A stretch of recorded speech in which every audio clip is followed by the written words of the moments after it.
Il doit y avoir, à bord des bateaux moteurs de moins de 6 mètres de longueur, des équipements de sécurité spécifiques. Cette liste de vérification vous permettra de vous assurer que vous êtes en règle. Il doit y avoir à bord un vêtement de flottaison individuel ou un gilet de sauvetage de la taille appropriée pour chaque occupant du bateau et ils doivent avoir une étiquette de conformité de Transport Canada, de la Garde côtière canadienne ou de Pêche et Océan Canada. Inspectez-les pour vous assurer qu'il n'y ait pas de déchirure, de fermeture défectueuse ou d'autres défauts. Un vêtement de flottaison endommagé n'est plus approuvé. De plus, pour être légaux, ces dispositifs doivent toujours être accessibles. Vous devez avoir une ligne d'attrape flottante d'au moins 15 mètres de longueur. Il faut également une lampe de poche étanche et fonctionnelle. Avoir des piles de rechange dans un contenant étanche est une sage précaution. Ajoutez à cela 3 fusées pyrotechniques de type A, B ou C. Assurez-vous que leur date de péremption n'est pas échue et rangez-les dans un endroit sec et sécuritaire. Un dispositif de signalisation sonore est aussi requis pour pouvoir appeler à l'aide. Il vous faut un dispositif de propulsion manuelle, comme un aviron, ou une ancre avec un câbleau d'au moins 15 mètres. Vérifiez ce cordage et ses attaches régulièrement et rangez le tout dans un endroit accessible. Vous devez avoir une écope ou une pompe manuelle avec un boyau d'évacuation suffisamment long pour évacuer l'eau par-dessus bord.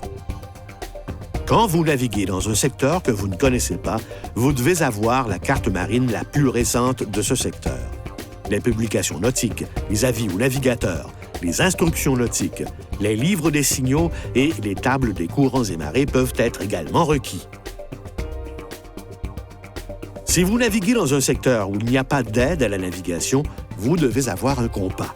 Un extincteur de type 5BC doit se trouver à bord de tout bateau doté d'un compartiment moteur fermé ou d'un réservoir de carburant fixe. S'il y a un appareil de cuisson, de chauffage ou de réfrigération au carburant à bord, vous devez avoir un extincteur de type 5BC additionnel. Vérifiez la jauge de pression de vos extincteurs régulièrement. Secouez-les en position inversée pour en agiter le contenu. Et ils devraient toujours être rangés dans leur support dans un endroit accessible. Si vous naviguez de nuit ou par visibilité restreinte, votre bateau doit être équipé de feux de navigation.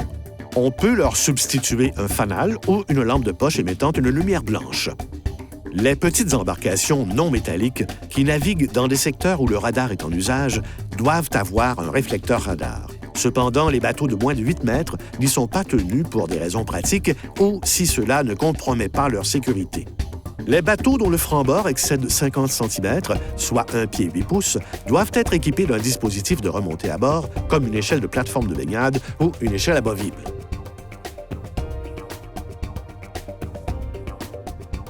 Tous les conducteurs d'embarcations de plaisance au Canada ont l'obligation de respecter les règlements sur la navigation.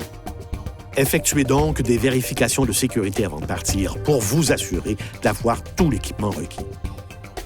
Vous pouvez même bénéficier d'un service d'inspection gratuit de votre bateau si vous le désirez. Il suffit de communiquer avec les escadrilles canadiennes de plaisance pour qu'un de leurs spécialistes en sécurité nautique vous rencontre à votre bateau. Il s'assurera que tout est conforme, qu'il s'agisse de l'équipement de sécurité ou des permis. Il pourra également répondre à vos questions sur la sécurité nautique. Si tout est conforme, un autocollant d'attestation de vérification de Transport Canada vous sera remis. Vous pouvez trouver toute l'information sur l'équipement de sécurité requis pour votre bateau ici même, à plaisanciersaverti.ca. Ces renseignements se retrouvent aussi dans le guide de sécurité nautique, disponible sur le site de Transport Canada sous Sécurité maritime.